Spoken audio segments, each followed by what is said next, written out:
இன்றைக்கு தாவேக தலைவர், தமிழகத்தின் முதலமைச்சர், மத்திய அரசு அவருக்கு பாதுகாப்பு வழங்கியிருக்கிறது. மாநில அரசின் கோர்சல் சிஐடி அவருக்கு உச்சகட்ட பாதுகாப்பை வழங்கியிருக்கிறது.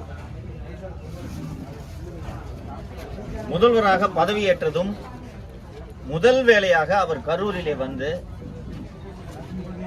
அந்த உயிரிழந்த மக்களின் படத்துக்கு அஞ்சலி செலுத்துவார் என்று நான் எதிர்பார்த்தேன். நடக்கவில்லை.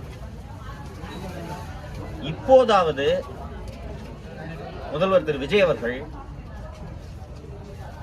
கரூருக்கு வந்து அந்த சம்பவம் நடந்த வேலுச்சாமிபுரத்துக்கு வந்து அந்த உயிரிழந்தவர்களுக்கு அஞ்சலி செலுத்த வேண்டும். உயிரிழந்தவர்களின் குடும்பங்களை இங்கே சந்திக்க வேண்டும், சந்தித்து ஆறுதல் தர வேண்டும். அதுதான் ஒரு தலைவனுக்குரிய பண்பான செயல் என்று நான் கருதுகிறேன். முதல்வர் அவர்கள் அதை செய்ய வேண்டும் என்று உங்கள் வாயிலாக நான் அதை வேண்டுகோளாக விடுக்கிறேன்.